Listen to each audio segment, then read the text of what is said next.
Good morning, afternoon. I don't know what time it is. It's 11. It's 11 for me. It's morning for me. It's evening for Cass. Hello and welcome. If you liked that oddly non-fitting intro song, Cass can attest since we're starting a few minutes late. None of my text files are matching up right now. So if you liked the intro song, make sure you check out our D&D streams. We have one coming up this weekend where you can hear that theme song again. Instead of our normal intro song. Yeah, none of my text files are matching up. For my text file here that it shows what it's supposed to play is supposed to be our normal theme song. But instead you got the D&D theme. So after this, I'm going to have to go through and double check all the naming on my computer. Yay! Anyway. That sounds like a not fun job. Yeah. You know, we knew it was going to happen, right? Everything, we were talking this morning, 2 hours before, we were like, oh, B-roll's in place, thumbnails made, research is done, audio's coming through, cameras are working. We're golden. So what would go wrong? The things we literally cannot test until we go live.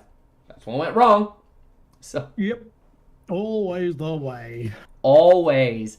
But thank you for joining us. It is our first Fits and Bits podcast of the year. Woo!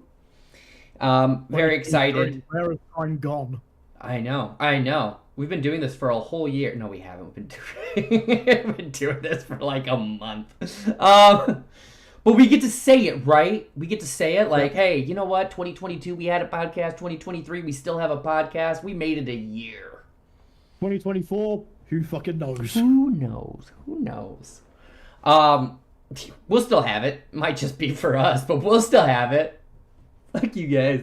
No, not really. We love that you guys are here. Anyways, I'm excited for this topic. This is one Cass brought up a while ago. I'm excited we're jumping in. We wanted to make sure we did the search on it, and since we had the holidays the last couple weekends, we skipped it. We thought about doing this last week, but I also got super sick over Christmas, and I literally was just coughing like every 5 seconds last week, so we decided to skip that one too. It was not sexy. What's that? I said it was not sexy. It wasn't, unless you're into someone with COPD. Just saying. No king shaming. We accept everyone here. Everyone is welcome. Yeah, but I'm excited. Huh? Apart from Craig.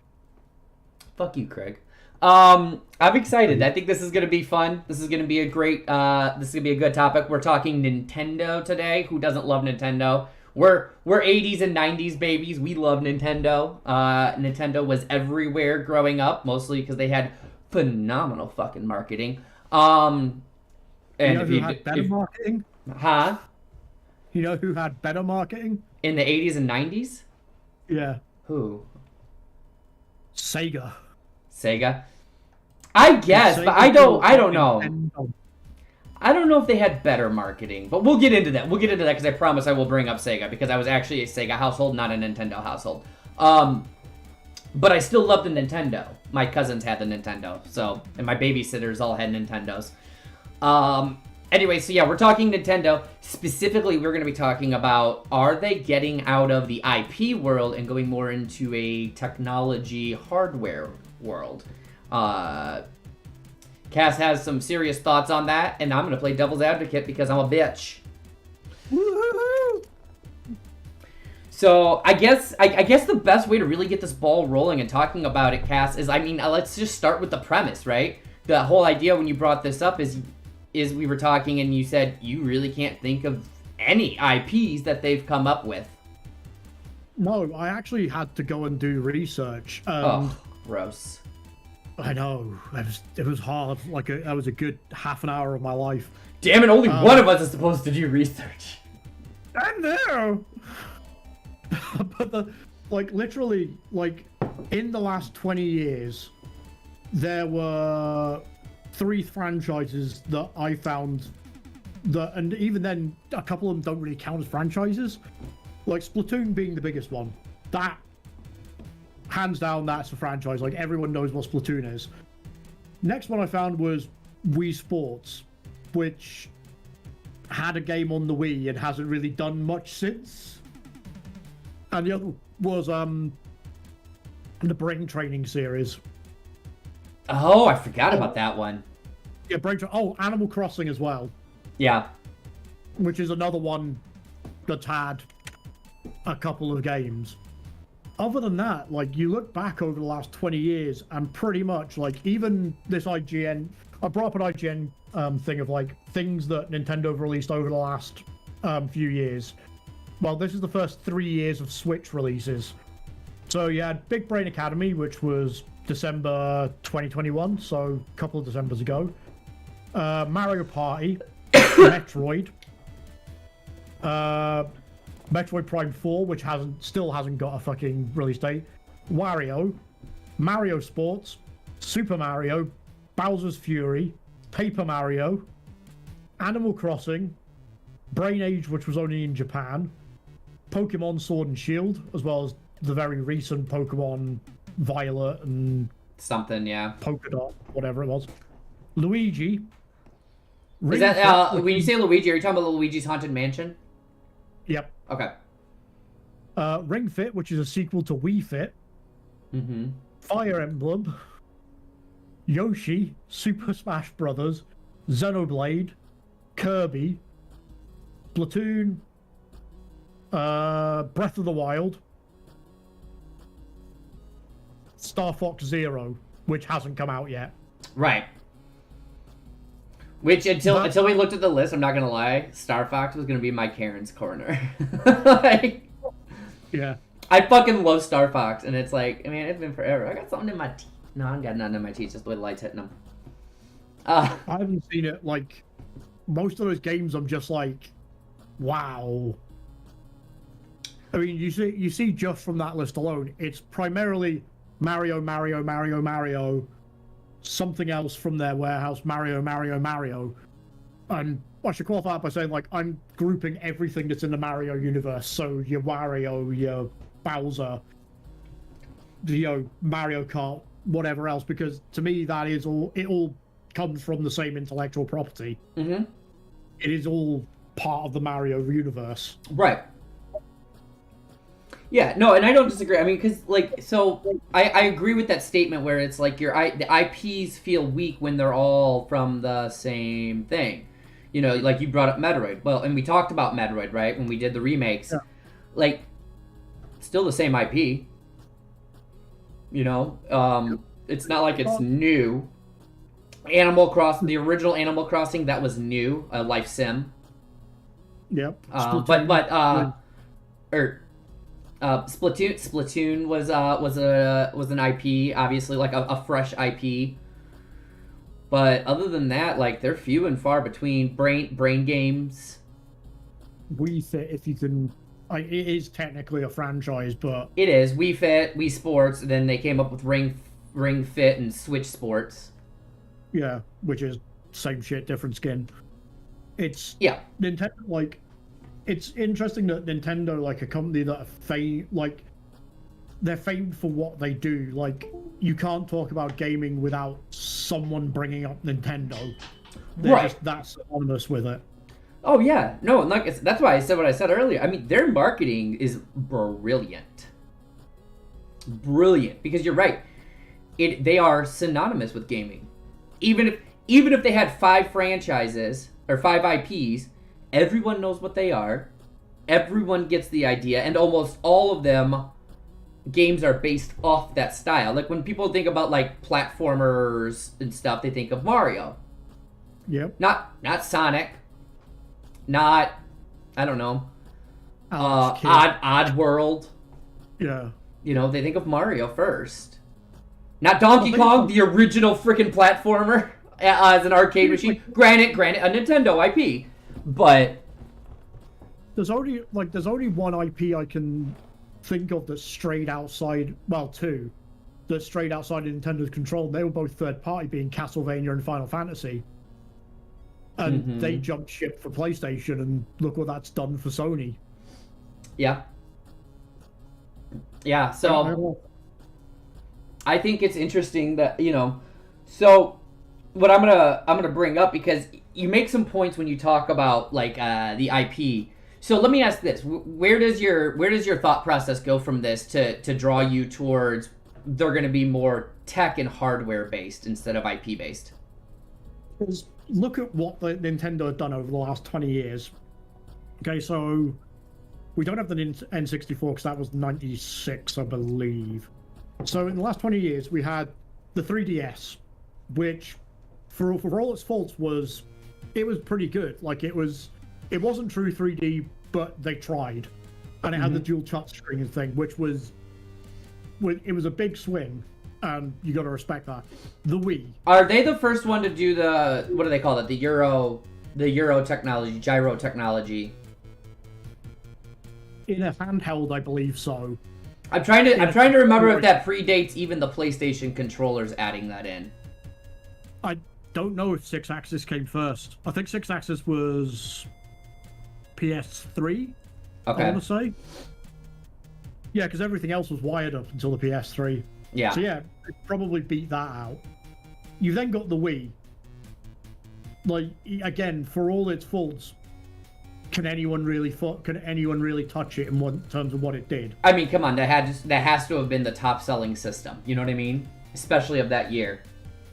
Well, this is it. Like they proved they didn't need AAA titles and the most cutting edge graphics to make something that sold and was beloved, because the Wii was basically just a slightly souped up GameCube, and it nearly took top spot for most consoles sold, which is still held by the PS2.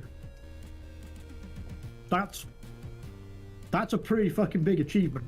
Yeah. You then got the Wii U, which again, flop, but it also, it had a motion controller. It also had like a separate controller with a screen. Yeah, the hardware wasn't the greatest. The controller, the price to entry was pretty prohibitive, but they still did it, and it's now led the way to the Switch, the first ever hybrid console.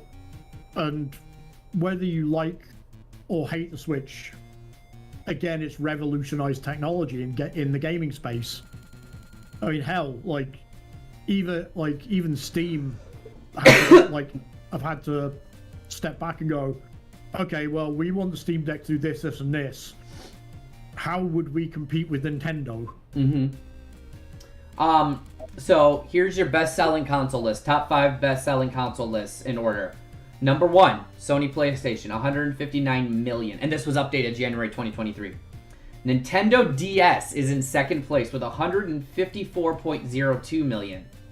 The Game Boy and Game Boy Color, 118.69 million. PlayStation 4, 117.2 million. And then the Nintendo Switch at 114.33 million. So of the top 5, Nintendo has 3 of those slots.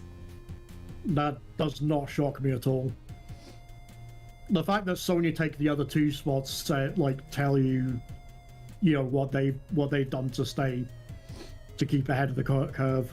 I mean, Sony's greatest brilliant innovation was, hey, our PS2 is also a DVD player, and everyone was like, so I could spend 400 quid on something that just plays DVDs, or £300 on a console that also has a DVD player in it.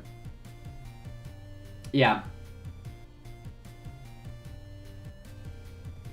I mean, PlayStation definitely made it accessible for everyone else to have a DVD player.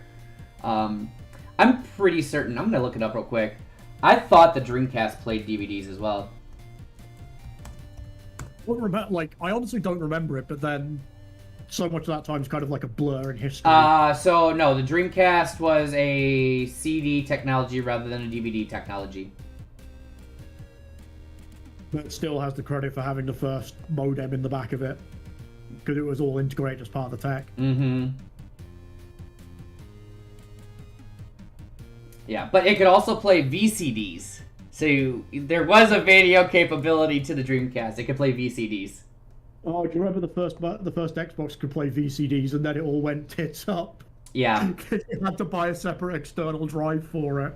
Yeah. Hey, It's one of those cases where you should probably, I've always said, and I think PlayStation's done a good job with this, figure out where the porn industry is going and follow them, because they always choose the video medium. Always. Yep. Without fail. Always have. Yep. And Sony did just that. Mm-hmm. I did love the Dreamcast, though. I loved the shit out of the Dreamcast. They had the save packs you could put in your controller. Oh, I remember them. Some of those actually had video components to it. So, like, there were certain packs, like Tamagotchi packs, basically, you put in your controller. But it connected to what was happening on the screen. So, like, your controller was interactive with what was happening on the screen. Yeah. Graphically, as far as what it was capable of, I thought it was better than the other ones that came out around the same time. Yeah, I loved the shit out of... But that was Sega's last... I'm pretty sure that was Sega's last machine. It was, because it's the ongoing thing, this narrative in the gaming industry is if they'd released it a year earlier, Sega would probably still be doing consoles now. Yeah. But the fact it was within 12 months of the PS2 killed it. Yeah, because the PS2 came out like a year later. One was like, I don't know, one was like 90, I think the Dreamcast was 99, the PlayStation was 2000 or something like that. But what's interesting is the argument you're making here is that Nintendo's going to flip. They're going to go the other way from Sega, right? Sega said, all right, hey, we're not disappearing. We're a video game developer now. That's what we do. We don't do hardware anymore. Your argument is Nintendo's going the opposite direction, saying, hey, you know what? We create technology now. We don't really do the other stuff. No, because we've got our IPs that we can milk till the end of fucking time. So, I have some articles I pulled up with interviews with Nintendo. They date from... 2 of them are from 2022, and 1 of them is from 2019, so albeit that one is outdated. Yep. But it says the same thing as the other 2. So I just have it up. Nintendo says they're doing the opposite. They are getting away from hardware and focusing more on IPs. That's the crux of it. So this is from 2019. Nintendo president Shintaro Furukawa says, we aren't really fixated on our consoles. At the moment, we're offering the uniquely developed Nintendo Switch and its software, and that's what we're basing on how we deliver the Nintendo experience. As technology changes, we'll continue to think flexibly about how to deliver that experience.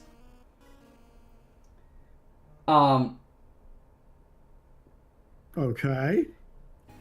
Instead, their focus, Nintendo says, Nintendo's belief is their wealth is in intellectual properties and can support a long-term capital appreciation that way. Now, you're right. They're not making the argument that they're going to be creating new IPs. They're just focusing on the current IPs they have that make them money and selling those in different formats, whether it's Mario Kart or Super Smash or Mario Party or a Mario platform. It's see, fair play to them because they've literally found they have found the magic formula. They don't need to do much else. Right. The question is, how long is that gonna last? The thing is that it's lasted forever. I mean, Nintendo was notorious back in the day, right? For their cartridge style they wouldn't sell. Or, I mean, just... They've always been notorious for milking shit. When everyone else changed to CDs, they still had fucking cartridges. Like, the PlayStation 1 and the Xbox come out in disc form, and they've got the N64, which is a cartridge. Because they created the cartridge, and all these other companies had to pay royalties on the cartridge. even though by that point the cartridge technology had gone as far as it could, they literally couldn't do anything.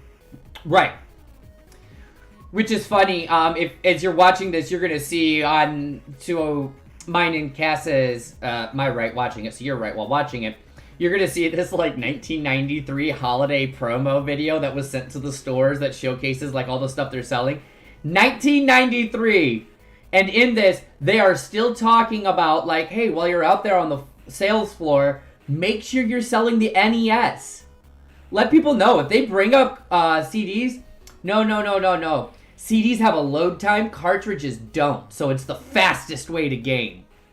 I mean, they're not wrong. But... yeah, it's... Nintendo was smart. I mean, that's why they lasted. Yeah. Like for a long ass time, Sega just took a chunk out of them. Mm-hmm. Like all of Sega's advertising from around that time was just like Sega do because Nintendo don't, and it worked for a very long time. Oh yeah, I mean it's a great example of I mean it was like a healthy competition when you talk about. I mean I think console wars are actually still a very healthy competition. You know, the reality is can you get fan buy-in for your brand, right? Are you Sony or Xbox, Cass? Sony. Why? You know why? Because like I've had this is like a long ass story, but the short version is I used to have a PlayStation and a Xbox.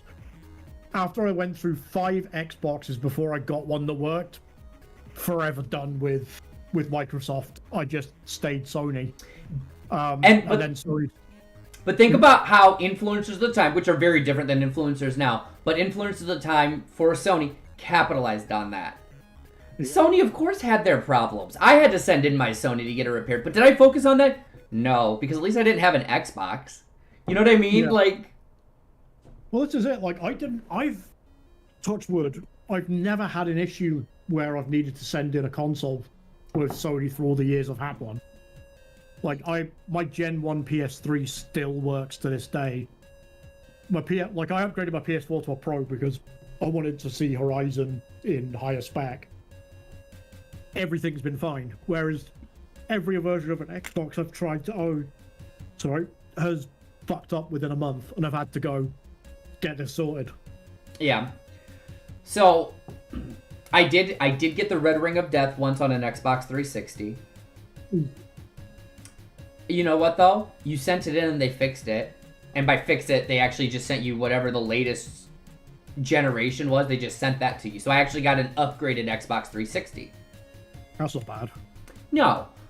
But let's not pretend that like I wasn't like, oh, fuck Xbox! Ah! You know what I mean? But the reality is they took good care of me. But the point is everyone had clung on to that. And I worked at GameStop at the time. So people were debating between the PS3 and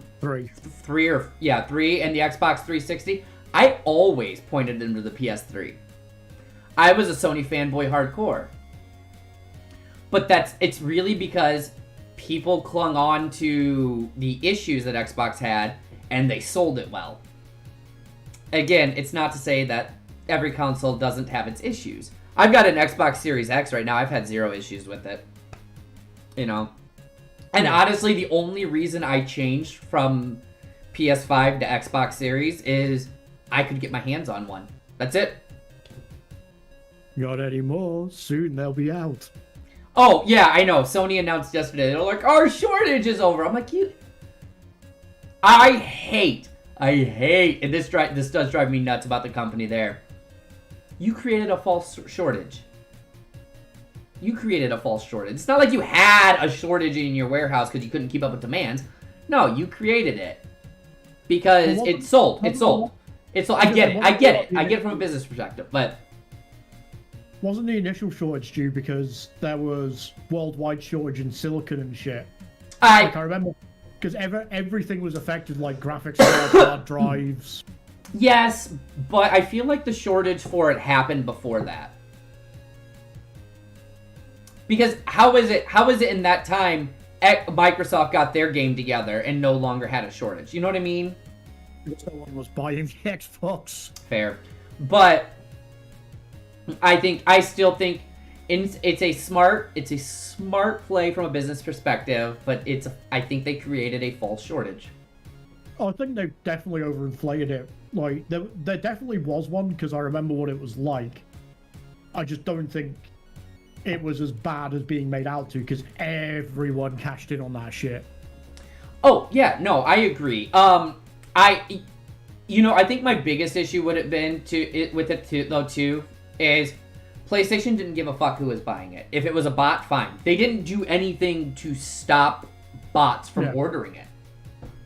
Because they were making the money. And then people were selling them, like around here there's a guy, he had bots, and he has a warehouse, and he bought them all in this area every time they came out, and then he would sell them for $800 to $1,000. I would have fucking robbed that dude.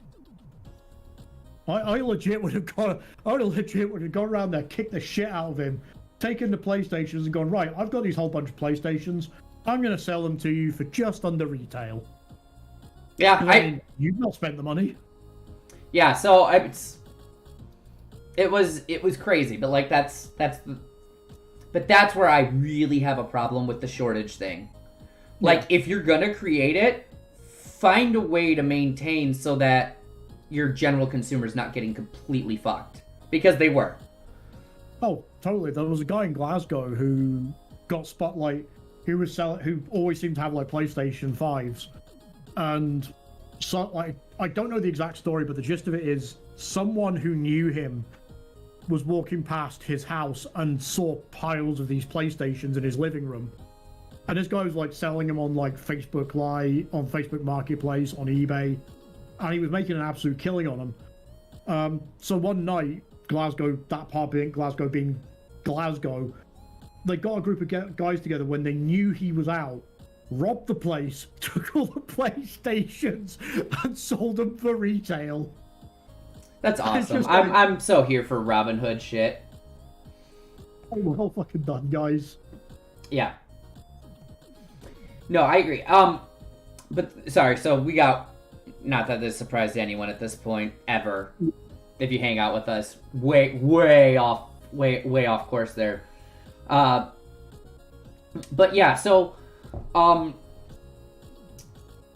Nintendo says that they're going to be focusing on IPs. That's their main focus. That they may move away from technology. I don't think that they're going to move away from technology. I think they are still an innovator within technology, and I don't think they would move away from that, personally. I just don't. No, it's... They've proven they can make money, and even if... Like, they've proven that they can sell underpowered systems to anyone if it's got a solid enough technology behind it.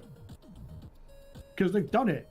I mean, the Switch isn't anything special apart from the docking port, the Joy-Cons. If you actually look at the internals of it, it was underpowered at the time it was released. Yeah. The Wii, same thing. You know, they handhelds, they don't need to be super powered. They don't. And I will say this. They attempted it with the Wii U, which I think was the first attempt. They mastered it with the Switch, was the ability to literally get up, grab your console, and go. And you can just continue from where you're at, get back to home, put it in the dock, and boom, it's back on the TV screen. Yep. And it's flawless. I mean, you know what I mean? Like, it is an almost completely seamless transition. There's a little bit of, like, as it registers basically where the monitors move to. Yeah. But we're talking seconds, like... Well, it's going to be interesting to see what they do, like, because everyone's like, oh, the Switch 2, it's like, Nintendo don't do sequel consoles. No. They do not. I've never heard of a mid-generation console from Nintendo. Well, you could argue that the Game Boy, up to the Game Boy Advance, up to the Game Boy Color. Well, Game Boy Color, then Game Boy Advance were sequel consoles, but they weren't really, because they were all still fundamentally the same technology in there. They just found better ways to implement. Mm-hmm. So... And I mean, to be fair, Nintendo wasn't competing with anyone when they did it. Well, Sega did have the Game Gear. Yeah. And there was the Atari Lynx as well. Yep, you're right. So they did have a couple, which they just crushed. Actually, as we're talking about it right now, our B-roll is showing he's talking about the Game Boy. This is at the time when the Game Gear came out and it was in color. Games were in color. Game Boy wasn't. And he's like, oh, who wants color anyways? Color means a bulkier system. 3 pounds versus 10 ounces, and it takes so much battery. 16 versus our 4. But they can't call out Game Gear by name, so he does it. He's just, but it wasn't 16 batteries. It was like, it was a lot of batteries, but it wasn't that many. But he makes a good point. Like, that's Nintendo again knowing their market. Because the Game Gear was like, you could beat someone to death with that. Oh yeah. Like, it was heavy. Like if it wasn't so expensive, that could double as a club. Yeah, and it did die quick. I mean, it's one of those cases where, again, I say Sega hardware was almost always too far ahead. Yeah. Like where they were going is everywhere the industry was going, but the technology wasn't there to support it yet. Yep. That's the thing is, like, even like Sony and Xbox kind of push the envelope in that way, but they don't to the same level that Sega do. Like, Sega were thinking 5-10 years ahead down the line. Right. Because I almost guarantee you, if Sega was still around, their console for this generation would have had a 40 series graphics card or equivalent in it. Like, it would already be able to support VR ray tracing. I was going to say, I wouldn't be surprised if Sega were around if they wouldn't have beaten Oculus to Oculus. You know what I mean? Yeah. Matter of fact, I think Sega had a technical VR, I forget what it was called, Virtual Boy or something like that? Nintendo. Huh? Nintendo. Was it Nintendo? Okay. Yeah. I swear Sega came out with this thing, and it was a handheld, and you wore this headpiece, and it had one eye that, like, dropped down. It was a red screen. Oh. And it projected it onto the screen, and so it was the very first AR, or they called it VR, but really it would have been more of an AR system. No, it would have been VR, because it didn't play it didn't play with what was in front of you. It was kind of like semi-transparent, so you could see where you were going. Yeah. Because I remember it because it looked like something out of Johnny, like it was back when the cyberpunk thing was in full swing, so you had like your Johnny Mnemonics and whatever. It was just like, that looks like one of them. Yeah. First VR gaming handheld. If it wasn't Sega, I can't remember if it was Sega branded or not, but I definitely remember it. Because Sega had a large hand in virtuality as well. In 1991, Sega announced the Sega VR headset for the Mega Drive home console. Used LCD screens in the visor, stereo headphones, and inertial sensors that allowed the system to track and react to the movement of the user's head. 1991! Yep. Like, I mean, come on! But, Jesus, we don't see actual VR for 20 years. We had a kind of, like, around that time, we had, like, the first VR boom, because I remember the old big VR ones were, like, you actually had to have, like, an enclosure with, like, a headset and sensors, and it was, like, a couple of grand's worth of setup, and more often than not, it would cause you motion sickness or migraines because of the flickering of the LCD. 2010 is when tech companies managed to start mass producing them for widespread commercial use. Yeah. So like 91 to 2010, almost 20 years for commercial use. Yeah. You're right. I mean, I definitely remember arcades having like huge setups that you could go into, like the rides and shit like that. Yeah. But for like your commercial use at home, you know, like unless like you had like stocks, like, you know, stock seller money. Yeah. You weren't getting that. So, and we're talking the first VR gaming headset. So again, I don't remember a real VR gaming headset. I mean, Yes, you had the Virtual Boy, which was Nintendo. But the first one is 1991, the Sega VR headset for the Mega Drive. Like, oh my god, like, but that's what I'm talking about. Like, just way out there ahead. Nintendo are on that trajectory because I mean the Switch. I don't like. I think the difference between Sega and Nintendo was Sega were like pioneering new tech, whereas Nintendo are taking existing tech and doing new things with it. They fine tune it a lot better than anyone else. Yeah. The Wii's a great example. Remember, PlayStation tried to come out with something to even keep up with their little wands that were all garbage with the giant balls on the end. But again, so like Sony learned their lesson and adapted to that. We don't talk about the Xbox Connect. Okay, I actually liked the Xbox Connect. I liked what they attempted to do. Yeah, it was a good idea, badly executed. You had to have so much space to make it work. Whereas Sony were just like, our thing's shit at the moment, but guarantee it will get better. Yeah. I will never forget when they first announced, oh god, what was the Xbox Connect called originally? Project Lion something? Oh. It was Project Lion something, I think. And they showcased this game and the idea, and they had, obviously, because of the technology it would have truly required, they had to kind of forego it and go with what they went with the Xbox Connect. But the very first video that they showed for it was this woman, and she's talking to an AI, basically. And he's responding to emotions. And I was like, this thing's creepy. It's cool, but it's creepy. But I mean, imagine if millions of people bought that. Like, oh my god, the server space you would need to actually keep competent AIs talking to millions of different consoles. Yeah. That was a good one, though. I mean, I remember that trailer, and I was just like, this thing's intense and creepy. And again, and like, awesome. we got all these big technology splashes, and there's Nintendo in the background going, hey, it's Mario 27. Right. What happens to this Mario?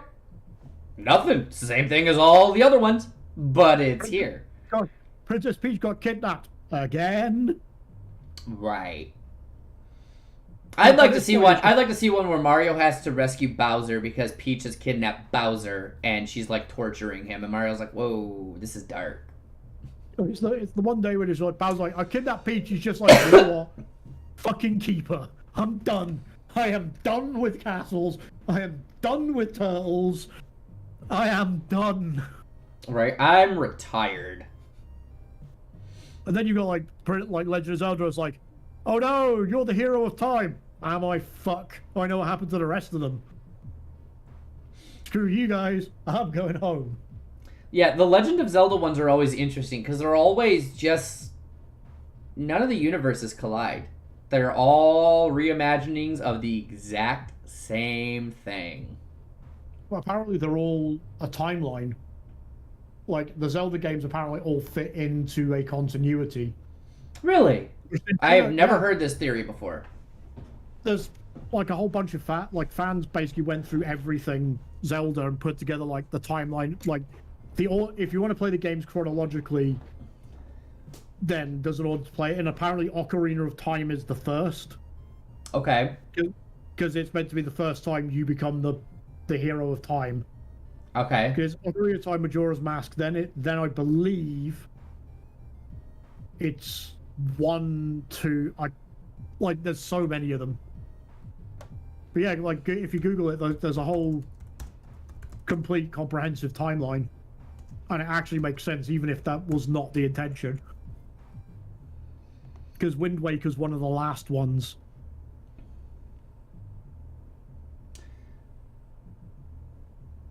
Interesting. Okay.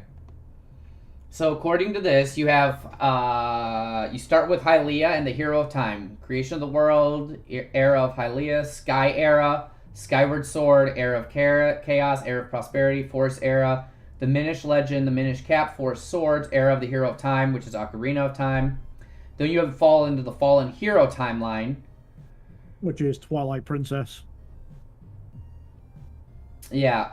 Then Golden Era, then Child's Timeline. So according to this one, Fallen Hero of Timeline comes in between, and then you have Child Timeline, which is Majora's Mask, Twilight Princess, Four Swords Adventure. Adult Timeline is, man. Could you guys just like spell it out into like the games? Just let us know what's going on. Come on! Come on, comment section. Comments on Reddit. Yeah.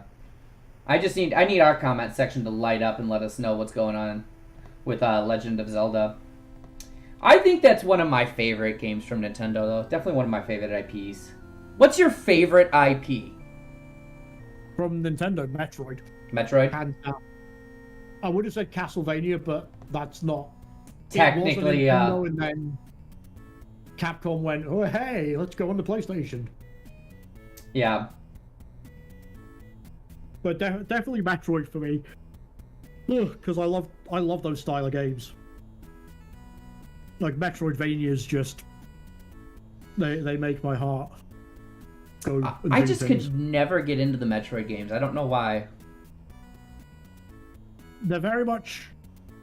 I think they're an acquired taste. I think if you went back and played them now, you'd probably enjoy them more, because they've got a lot of elements that Dark Souls would take, or Dark Souls did take, and then, build upon.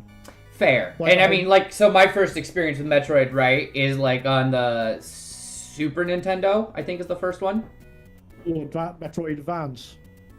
Or Super Metroid. Either way, it's on one of those systems you can't fucking save. Yeah. So it's either Nintendo or Super Nintendo, and you can't save your game. So, and it's a tough fucking game. And we're talking. I'm like 6 years old, 7 years old. So like, I wasn't gonna, you know what I mean? Like that wasn't gonna be the game for me. Yeah. If you've got a Switch, which I think you have, I do. The Metroid Prime trilogy I cannot recommend enough. Okay. They're very different because they're first person, but they are very, very solid games. Yeah, and honestly, you're probably right. I could probably go back in and play them now and enjoy the shit out of them. It's just, at the time, again, I'm anywhere between 5 to 7 years old. Like, it's just, that's not going to be my jam. Especially, on top of it, my parents probably aren't letting me play a shooter of any type, right? I'm playing Sonic, I'm playing Mario, I'm playing Jumper, puzzle games like that. Playing my mom's Atari. I played the shit out of my mom's Atari. Atari. Oh, man. Q*bert was my jam. A lot of people forget first Grand Theft Auto was on Atari. Yep. I had that. My mom had it. The first Grand Theft Auto, first GTA. Oh, those were the days. Yeah. God, those were good. There's another one. Atari still technically exists. They just stopped making hardware. I think they're just not even that, like a publishing house now. I think so. But I mean, they still exist, is what I'm saying. Like, Atari technically still exists. But I believe you're right. I think they're just a publishing house at this point. But it's a great example. And so it makes me wonder when, like, the president comes out and says, hey, we're actually focused less on technology and more on IPs. Is this the trend for systems that get beat? It could be. I mean, Microsoft are moving more into, like, they're putting more behind Game Pass. They're just like, yeah, we're seriously thinking about stopping developing consoles because they've got Game Pass. And the problem is if Xbox pulls out of consoles or Microsoft pulls out of consoles, Nintendo pulls out of consoles, you have one console. One console. I don't think Nintendo will ever stop making consoles. They will always do hardware. It's just, according to them, their focus is going to be more on the games they put on that hardware than the hardware itself. Right. They just look at how they can move forward with technology. It seems like they're looking more at that. How can we improve upon the technology we have. We're not focused on, like you said earlier, right? We're not as focused on breaking technology. Instead, here's what we have available. How can we maximize that? And that means they're not doing what Microsoft and PlayStation do, which is, as I said earlier, part of the reason the shortage is over, well, because mid-gen consoles are about to come out. Yep. We're about to have the PS 5.5, right? Or the Series XS.5. Like, that's about where we're at. We're 2 or 3 years in. The console, this console isn't even, 18 months old, this generation? I think it's older than that. I think it's like tail end in 2019 was when it was released, because it was that black, like... no. It was announced in 2019. It launched in 2020. There we go then. For like 2 years. Yeah, it'll be three this November.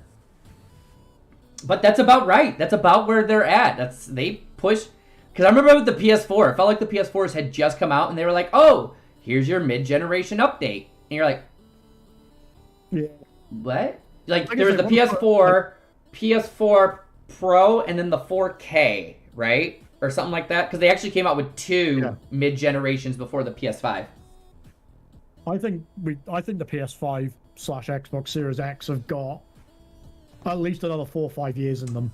They have to, right? I mean, and we've had this discussion before. We were talking about remakes. Yeah. How much further can we go? Well, given that the fucking new 40 series graphics card's the same size as a goddamn Series X. Right, until we figure out how to get that level of technology into something that big, and we'll get there.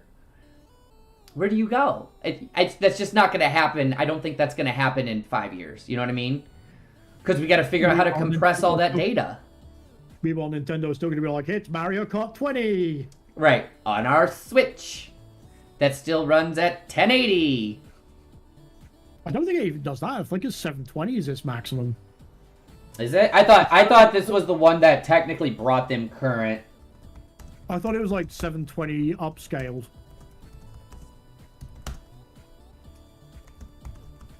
Don't you love that I'm just like live checking for information? 1080p when docked, 720 when played in portable.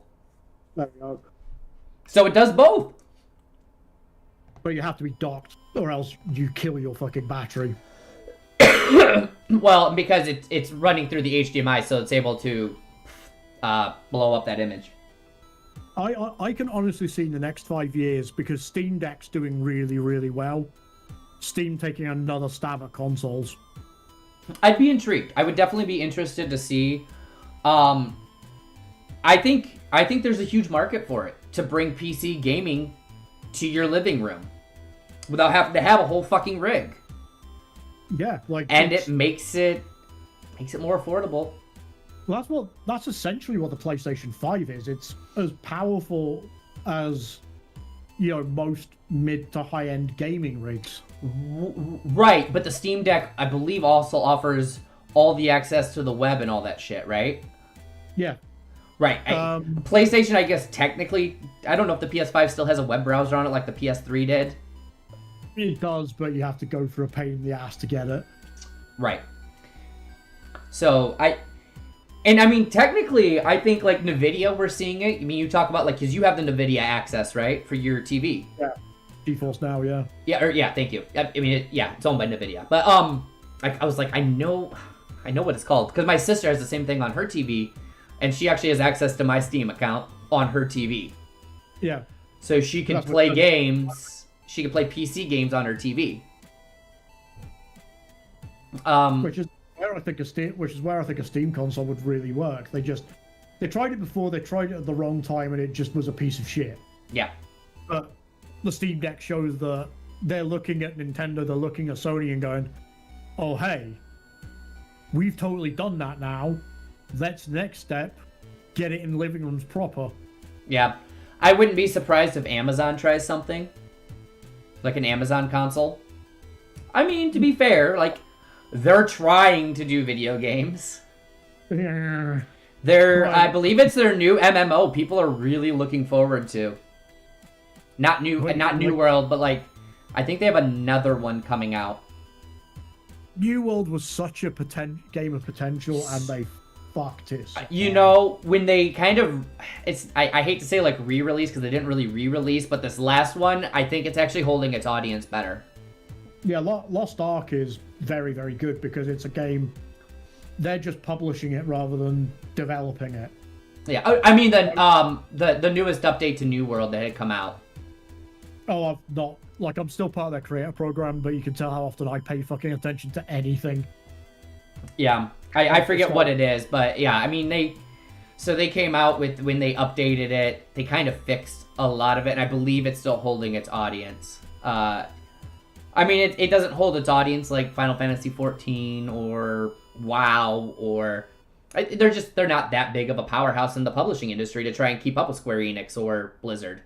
Well, they also completely screwed it by making PvP the primary focus, and besides the issue of having no end game, the fact that people could jank entire PvP matches by wiggling their client around and causing other people to crash.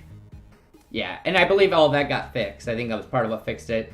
I believe there's more endgame focus, more PvE focus versus PvP, but yeah. I think they originally started with the PvP focus because I would think they wanted to see it as like a competitive type game on a main stage somewhere eventually. Fair play to them. Like, it was a bold move, and it's one of those that, while we know it would fuck up, like everyone said this is going to be shit. What's it open the door to in the future? And sometimes that's what it has to be, right? Like, this comes back to the Nintendo point. That's what Nintendo do. Like, they've taken some big swings and had big misses, but they've always pulled it back. I mean, I think we talked about this before. The Wii U, I think, it's a great example. I think it set them up for the Switch perfectly. Because in theory, I think that's somewhat what they were trying to do. The 3DS.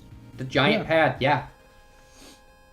3DS, again, big swing, big miss, but damn if they took the swing, and they really did find a way to do 3D without, you know, an expensive system setup. Yeah. The problem was a handheld was not the way to do it. Right. No, I mean, I will always give credit to Nintendo for having that attempt, you know.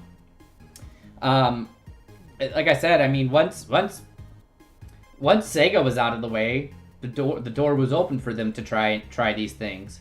I mean, someone has to. That's the reality of it. If we want to keep video games technology moving forward, someone has to try it.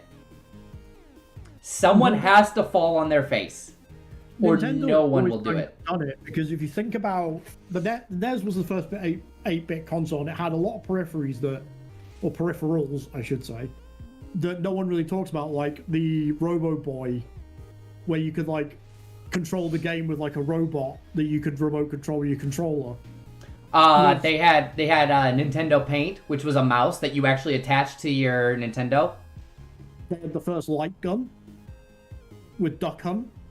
Yeah, that was a cornerstone. The ultimate failure for the Super Nintendo, the Power Glove.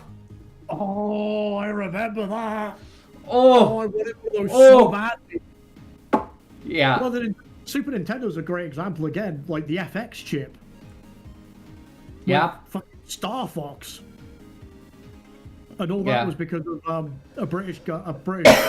He was a graduate from university, hacked a Game Boy to get it working with like 3D. Yeah. And Nintendo, rather than suing their ass off, just went, "Come work for us." And thus Star Fox was born. Isn't that brilliant? Like, some of these gaming systems, these games that have been created were because hackers figured out something, and instead of suing them, companies hired them instead. Miss Pac-Man, that's how it was created. Did you know that was an update? It was a hack to the Pac-Man arcade system. People were bored of the regular Pac-Man. They wanted something harder. And a couple of guys created Miss Pac-Man, and Oh, it's actually part of that high score documentary. They go into like who the people were who first came up with these things, and often they were just like guys in college who were just like the big arcade hack thing came from like these guys in college who clubbed their money together, went out and bought some machines, put them in dorms and stuff, and noticed that over time money would drop off because people got to learn what all the like with like Pac-Man or Missile Command, they learned strategies because there were only so many it could do. Right. And Atari tried to take them to court over piracy, and they successfully won because they're just like, we're not pirating anything. What we are doing is changing. We're modding. It was modding. It was very literally modding. Yeah. It was like all we're doing is taking out this bit of code, putting this bit of hardware in, and we got it. And from there, Nintendo basically saw the way wind was blowing and went, we're going to hire, like, Atari took them to court. Nintendo were offering people like that jobs. Yeah. I mean, it's crazy. But it's fun. I mean, it makes you wonder, like, with modders, like, do any of them ever get hired to help with stuff nowadays? For example, Elden Ring has this Eyes of the Garden mod that people are fucking raving about. They love. And it makes me wonder, like, whoever created it, will they end up getting hired by FromSoft or Bandai Namco to help develop, or will they get sued? Or probably not. I don't think modders most of the time nowadays get sued. No, they'll probably get it taken down because FromSoft are very. They don't mind it, but they're also like when it starts, like with Elden Ring, like how hard they went after the modders to begin with. You can't with this. You can't play it online. So it was very specific in the coding for it. If you do it, you can't summon anyone in. You can't be summoned by anyone. And it's specifically coded so, like, you can only play it on version 1.02 or something like that. Like, it's super specific. They've been kind of smart about it, so FromSoft will leave them alone. I know Bethesda were apparently hiring people who modded for them through the community thing. Because apparently a few of the more popular modders got taken on. I think it's brilliant. I think it's a brilliant way of recruiting. Yeah. You need developers. You need help with your game. Here's people who know your game so inside and out they can add and remove code to change it. Why wouldn't you hire them? You don't even have to train them. They've also thought of ways to innovate within your game. Like the guys who did the Bloodborne remake were genius. Yeah. It's like let's take a FromSoft game that's not on the PC, and we'll scale it back to the glory age of fucking the original Final Fantasy games. That was just absolutely genius. Yeah. Yeah, I mean the people are incredible with it, but like I said, it is interesting when we talk about like these hardware systems that get overhauled like that, because it does make you wonder, kind of based off what you said with like Microsoft and Nintendo making these announcements. It's like, how quickly are we going to start dropping off people who are focused on technology and hardware and just more focused on IPs, even if all they're doing is milking the same IP cow? They're literally just adding another teat to the cow. The thing is, though, like this could be a big misdirection piece on the part of Nintendo. Oh, we're focusing on our IPs. Here's the Switch. Here's whatever the new version of the Switch is called. Now we're going to release all these new IPs for it, and they then don't. And it goes on another 5, 10, 15, 20 years. Right.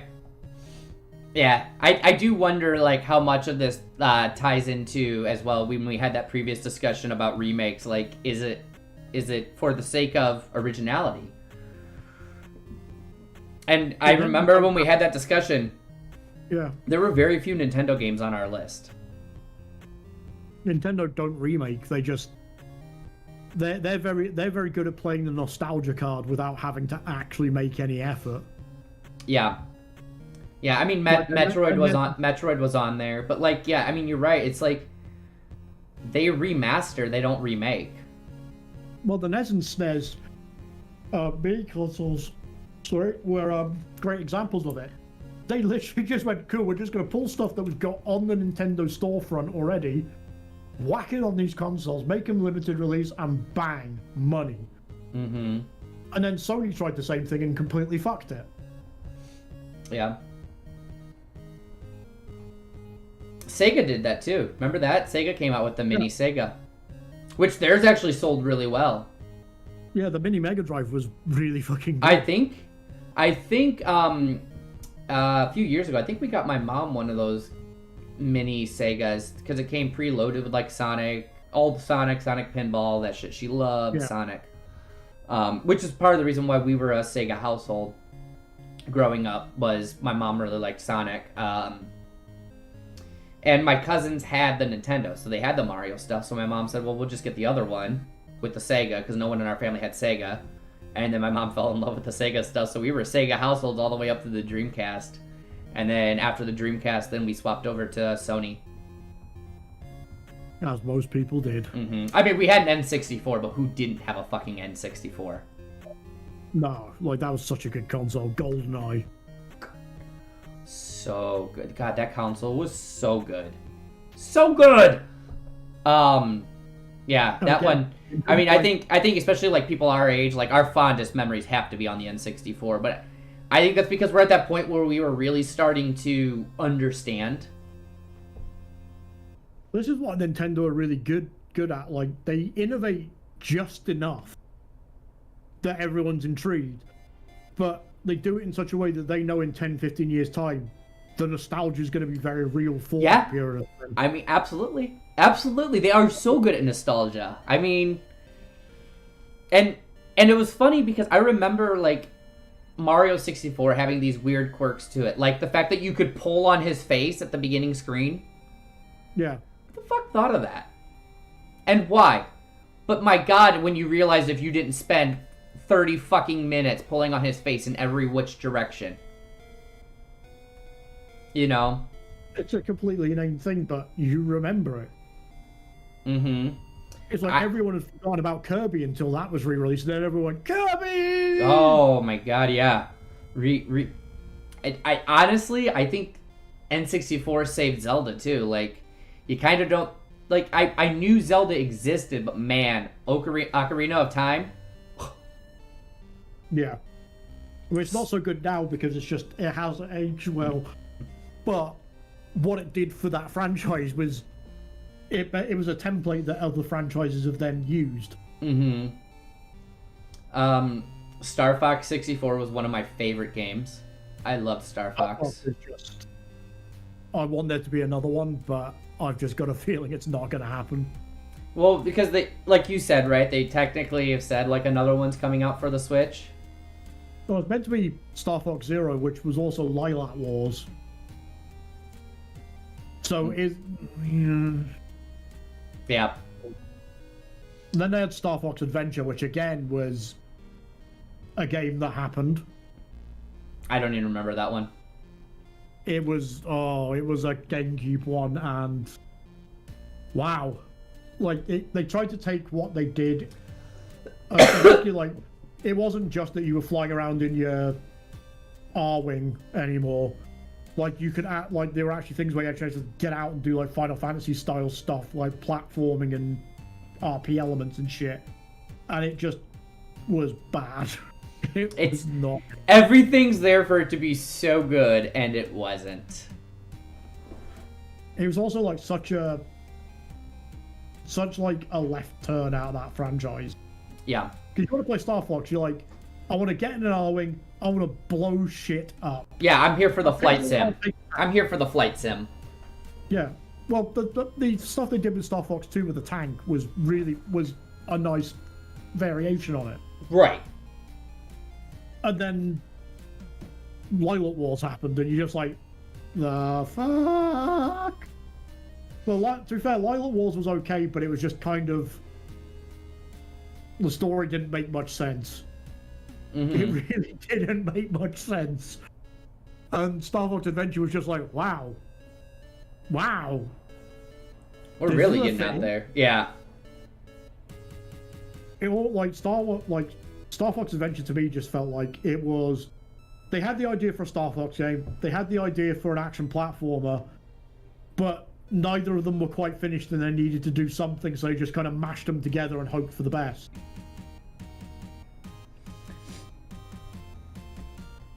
Yeah, What's that? Star Fox was rare and not specifically Nintendo. I don't think I've ever seen Star Fox on anything but Nintendo. I mean, maybe some arcade machines, but... It's never been anything but Nintendo, but I think it wasn't... Unless it is a... It depends on how you count a first-party IP.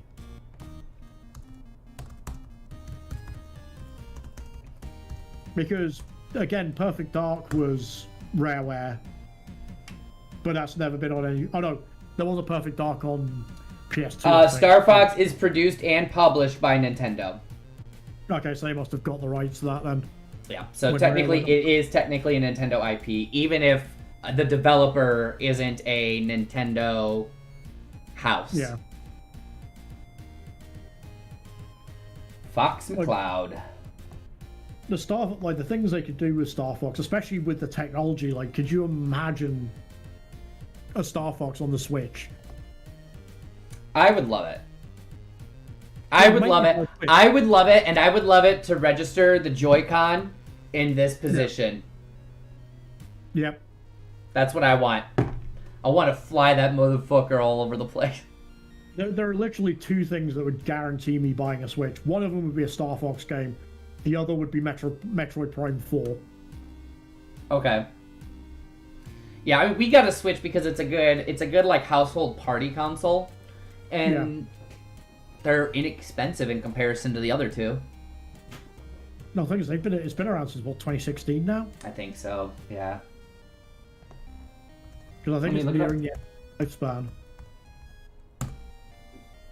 2017. Not far off.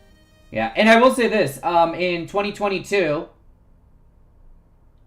Nintendo president Shintaro Furukawa, who in 2019 said they are focused more on their IPs than technologies, did say the company's eventual transition from the Nintendo Switch to its next hardware platform is a major focus for the company. So he's just two-siding it. He's doing the whole thing of like, oh no, the Switch is going to be around for a few more years, but here's something else. Right. With Microsoft going down, are Nintendo going to make a big traditional style console comeback? I don't know, maybe. It would definitely be interesting to see what the plan is for it. I know because technically there technically has been a mid-generation console for the Switch. You can't put a cartridge in it. Yeah, the light. Yeah. I think they could. I think honestly, if they did something like a PlayStation 5 style thing, but with a docking port. What's that? I think if they did something like, I'm just spitballing, but like, can you imagine like a normal traditional style console, but it comes in two parts. One's your big graphics processor, like your big powerful console, and the other one's a handheld. They can't work without each other, but you can like play all your brand new AAAs on the hard unit and then pick it up and do lower resolution stuff on the handheld. So like right now. Yeah. Yeah. I mean, it'd be interesting. The problem is if you're going to do it, like, how much does it jack up the price? How expensive does it suddenly become if you're saying, you know what?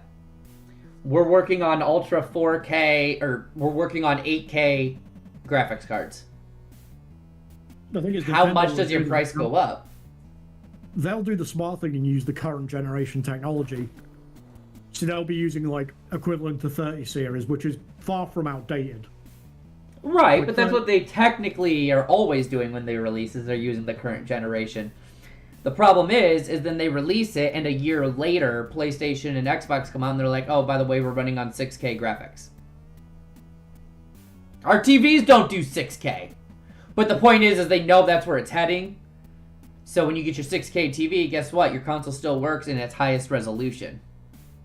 I reckon end of this year, beginning of next year, we're gonna get the announcement from Nintendo and see what they're up to. Because we're now, if you go by what the industry says, which I think is slightly inaccurate, we're reaching the midpoint of this current generation's technology, there or thereabouts, which is usually when Nintendo make their next move. Yeah. Because by that point, the technology's established. They've got most of the points out of it. It's available. It's now readily available. So now would be the time for Nintendo to go, "Hey, check what we're doing." Yeah.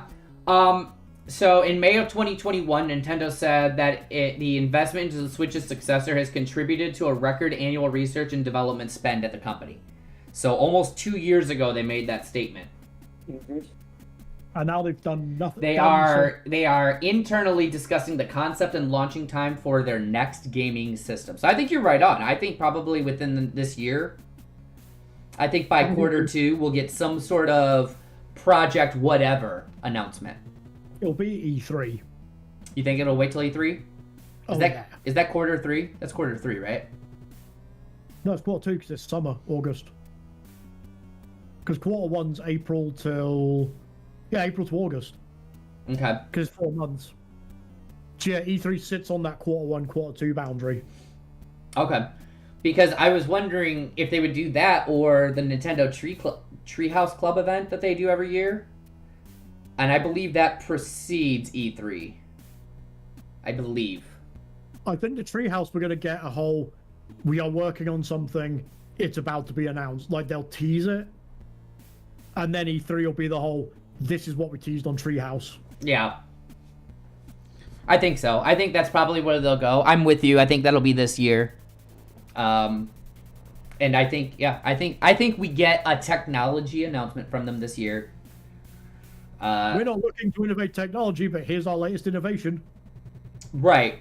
And like I said, keep in mind, these articles are 2-3 years apart. One 2019, one 2022. Yeah. So it's like in 2019, they said they're going to move away from technology and move into IPs. And then in 2022, they say the exact opposite. Not that they're going to not focus on IPs, but it does make you wonder, did they get pushback about that? People were like, what the... Seriously? You're just going to keep taking us for a ride on this? And then Microsoft's, starting to talk about maybe we won't do consoles anymore within the last... What did they say? 2 years ago? They kind of... So maybe Nintendo said, oh, we'll slide in. The problem is, though, like, Microsoft are putting heavily into Game Pass. And yeah, it's a good idea, but how long is it before people are going to get pissed off with the fact that games that they've paid for, they now can't play again because it's come off the platform? Yeah. But that's a different discussion. It is.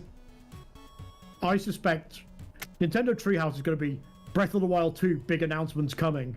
Here's some of the gameplay on it, and it'll look suspiciously downscaled. And then E3, they're going to go, we're announcing the new Nintendo console and launch title, Breath of the Wild 2. Right. And watch the place go nuts. And every other games company have their feet kicked out. I think, actually, funny enough, Breath of the Wild 2's already been announced. Oh, it has been, but we've not seen or heard anything from it. Yeah, Tears of the Kingdom. It's been very, very close to the chest. Yes. So Tears of the Kingdom launches on May 12th, 2023. Yeah. For the Nintendo Treehouse Switch. Will start seeing footage of it, and I guarantee May 3rd, 2023 is also when we'll get the new Nintendo console. Because it lines up just too well. Yeah. Nintendo Direct is what they call it. I swear to God, it used to be called the Treehouse or something like that. Yeah, the Nintendo Clubhouse or something. Yeah, something like that. We don't have an announcement date of the next Nintendo Direct yet. So, we'll see. We'll see when the next Nintendo Direct is and what will pop up on it, but yeah, Nintendo Treehouse was August. Last one was August 22nd or August of 2022. August 25th was the last Nintendo Treehouse. Right before E3. Right before E3, yeah. I'm calling it now. I would put money on it if anyone would take it. All right, make sure you sound off in the comments what we're going to see within the Nintendo Treehouse, because I'm super intrigued into where this goes, and I want to look back on it later. Cass, I'm going to ask you... That'd be we should do an episode where we make our predictions for the year, and then in 6 months' time we check back on them, and then at the end of the year we do, well, who was right about this? Yeah, I like it. I like it. We should... If anyone's watching, you should get a running tally of where we're already at with predictions. So, that'd be great too. That'd be super helpful. Have we made any big predictions? Oh yeah, I predicted Elden Ring's DLC is going to be announced soonish, or it's going to be out on the year anniversary. If you follow FromSoft's previous. Yeah. Armored Core 6. You're excited. Oh hell yeah. Do you have anything to go to Karen's Corner about? Me neither. Me neither. I just feel like if we do it, it's just a bitch session at Nintendo, which we've kind of been doing, but then we're just reiterating the same shit. Like, I don't have anything super specific I want to bitch about. Mine was going to be Star Fox, but they've technically said there's a Star Fox coming, so... Mine was going to be more aimed at Mario himself, like, what kind of guy lets his girlfriend be kidnapped that many fucking times? I mean, if you want to do it, I'm here for it.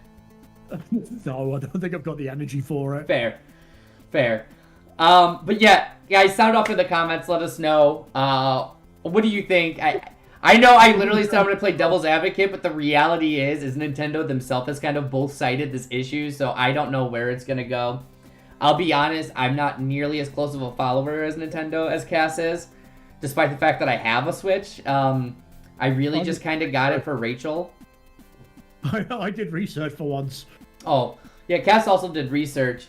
I got the articles that, let us know what Nintendo was thinking. And I found this super sweet B-roll from 1993, which, by the way, we do need to make sure that we mention where it came from. So let me grab that real quick.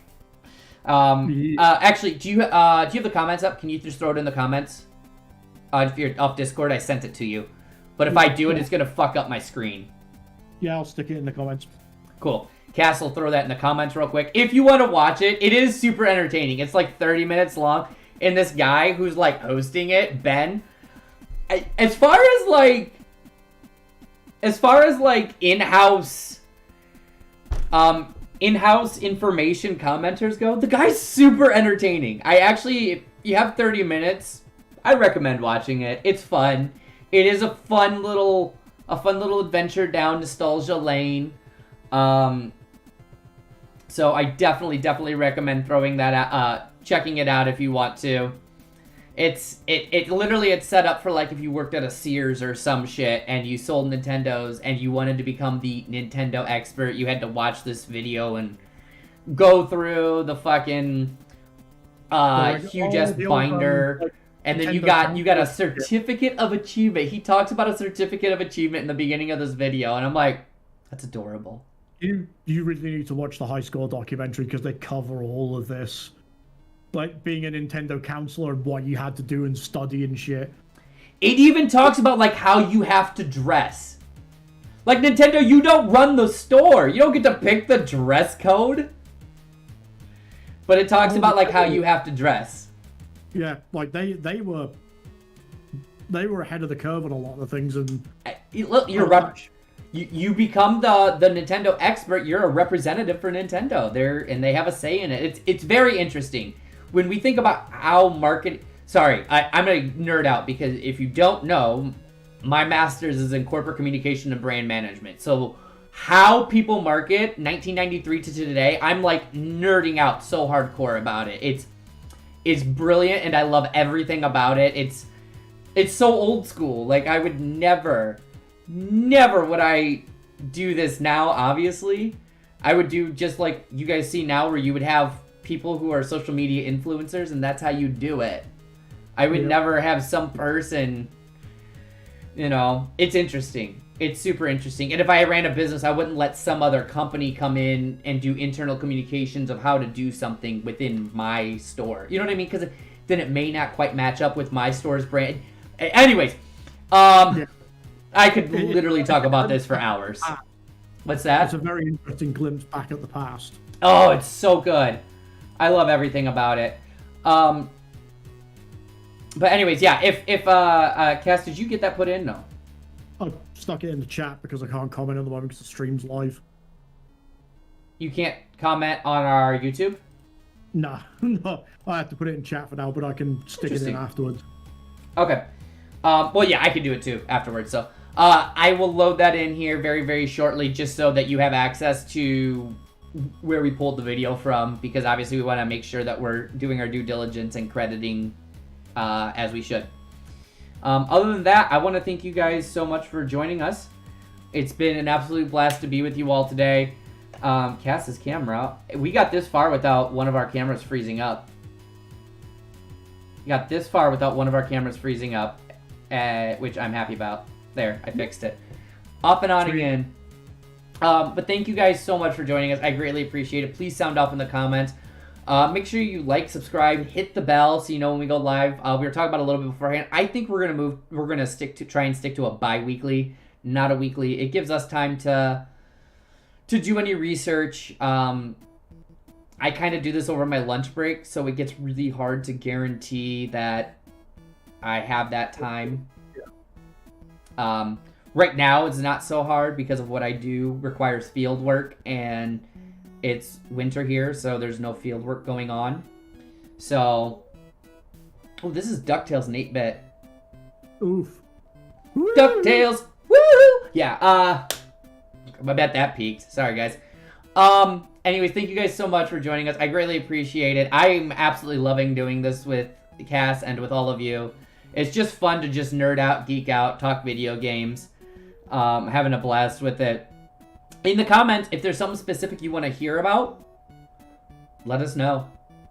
I don't know that we have a topic. I mean, we've got a bunch of topics in mind, so I know at least I'm not even on track with what we're going to talk about. And of course, depending on what gets announced and shit, sometimes that, like the last one, literally, Elden Ring came up because of the Game Awards the day before. So, you know, things sometimes pull us a different direction. But at some point, like the Blizzard Activision acquisition would be a really good talking point, because the shit show that is. Yeah, that's a shit show. That again, that's Sony being masterful in what they do. Yeah, no, it's a super shit show. But it's definitely interesting to watch. I will say that it's a train wreck. You can't take your eyes off of it. Microsoft publicly coming out saying Sony are better than us. Yeah. I don't know who the fuck led that communications team. That was a fucking CEO. Right, but now you know what I'm saying? Like, what communications person let them get that out there? Like, what? As we do this more and more, if you haven't realized yet, I thoroughly believe that communications rules the world. Not that I could ever actually lead a full-on company, because I couldn't do the math part of it all with the budgeting and all that shit. But otherwise, I believe communications rules the world. I mean, shit, how many times did we hint at it today when we talk about Nintendo's marketing over everyone else? Yep. Oops. But anyways, thank you guys so much for joining us. I greatly appreciate it. Cass, anything else you want to throw in there? I just sort of took over. That was absolutely nothing. I'm vibing. Awesome. We love you guys very much. Thank you so much. Sound off in the comments. Like, share, subscribe. I already said, but we'll say it one more time because we never pushed it hard enough, I guess. And we will see. start getting more tickling of the algorithms. What's that? We've got more. We need more people to tickle the algorithm. Yeah, reach in there and tickle. Yeah, give it a little tickle. If you ever watch me play Hunt, be those butt ticklers of the water. Get in there and tickle the algorithm. Make it bleed. And birthday hand grenades. Oh, speaking of which, happy birthday to you for yesterday. Happy birthday to you. You got blown up. Happy birthday, dear Aaron. Screaming, happy birthday to you. Everyone have a